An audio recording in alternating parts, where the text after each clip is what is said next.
나폴레옹과 나는 같은 띠일까? 안녕하세요, 여러분. 오늘은 세계 역사에서 가장 위대한 정복자 중 한 명인 나폴레옹 보나파르트에 대해 이야기해보겠습니다.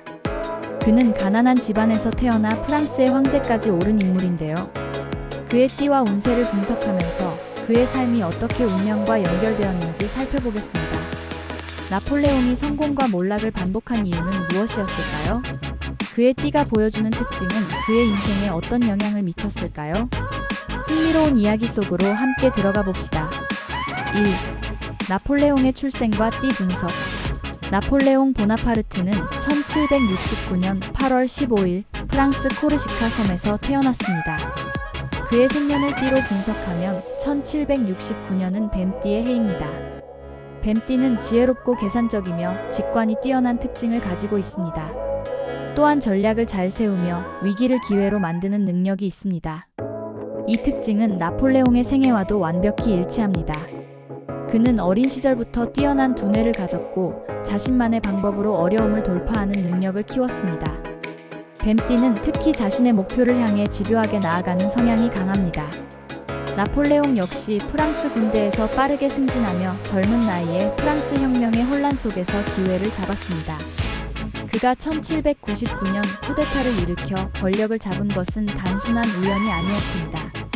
뱀띠의 특성인 치밀한 전략, 인내력, 그리고 상황을 정확히 판단하는 능력이 그를 정상으로 이끌었습니다. 2. 나폴레옹의 성격과 운세. 나폴레옹은 단순한 장군이 아니라 시대를 바꾼 지도자였습니다. 그의 성격을 살펴보면 야망이 크고 결단력이 강하며 끊임없이 도전하는 성향이 두드러집니다. 이는 뱀띠의 특성과도 완벽하게 일치하는데요. 지략과 판단력 마이너스 뱀띠는 지혜롭고 직관적이며 상황을 빠르게 파악하는 능력이 뛰어납니다. 나폴레옹은 전투에서 상대의 약점을 빠르게 파악하고 상대보다 한 수 앞선 전략을 펼쳤습니다.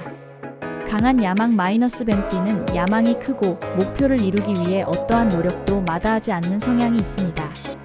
나폴레옹은 황제가 되기 전부터 유럽을 제패하려는 야망을 품고 있었고 결국 프랑스 황제에 오르며 유럽을 정복해 나갔습니다.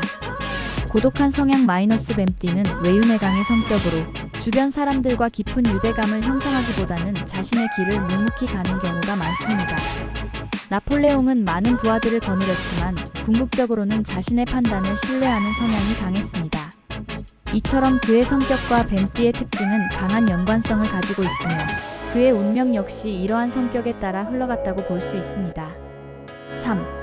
나폴레옹의 전성기와 운명의 흐름. 나폴레옹은 1804년 프랑스 황제로 즉위하며 그의 전성기를 맞이합니다. 그는 프랑스를 유럽 최강국으로 만들기 위해 수많은 전쟁을 벌였으며 그의 군사 전략은 전설로 남아 있습니다. 하지만 뱀띠의 특징 중 하나는 끊임없는 변화 속에서 성공과 실패를 반복하는 운명을 지닌다는 것입니다. 뱀띠의 사람들은 위기에 강하지만 지나친 자신감과 독단적인 성향 때문에 스스로 무너지는 경우도 많습니다. 나폴레옹 역시 유럽을 정복하며 절대적인 권력을 손에 쥐었지만 결국 1812년 러시아 원정에서 패배하며 그의 운명이 흔들리기 시작했습니다. 뱀띠는 끊임없이 성장하려는 욕망을 가지고 있지만 때로는 멈추고 돌아볼 필요도 있다는 교훈을 줍니다. 하지만 나폴레옹은 자신의 운명을 거스를 수 없었던 것일까요? 그는 계속해서 전쟁을 이어가다가 결국 1815년 워털루 전투에서 패배하며 몰락하고 말았습니다. 4. 나폴레옹의 최후와 운명의 마무리.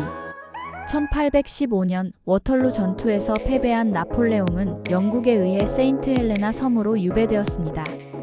뱀띠의 사람들은 강한 운을 가지고 있지만 자신의 욕망을 조절하지 못하면 결국 큰 실패를 겪는 경우가 많습니다. 나폴레옹도 결국 너무 많은 것을 원했고 그것이 그를 몰락으로 이끌었습니다. 하지만 나폴레옹이 남긴 유산은 결코 작지 않습니다. 그는 현대적인 법체계를 정립한 나폴레옹 법전을 만들었고 프랑스를 근대 국가로 이끄는 기틀을 마련했습니다. 그는 단순한 정복자가 아니라 역사에 남을 개혁가이기도 했습니다.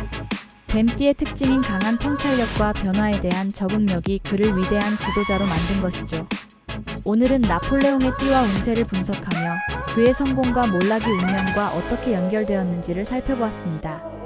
뱀띠의 강한 직관력과 지략이 나폴레옹을 황제의 자리까지 올려놓았지만 동시에 지나친 야망과 독단적인 성향이 그를 몰락으로 이끌었습니다. 그의 생애는 운명과 노력, 그리고 인간의 한계를 보여주는 흥미로운 이야기입니다. 앞으로도 다양한 역사적 인물과 운세에 대해 깊이 있게 탐구해 보겠습니다. 구독과 좋아요 잊지 마시고 다음 영상에서 만나요.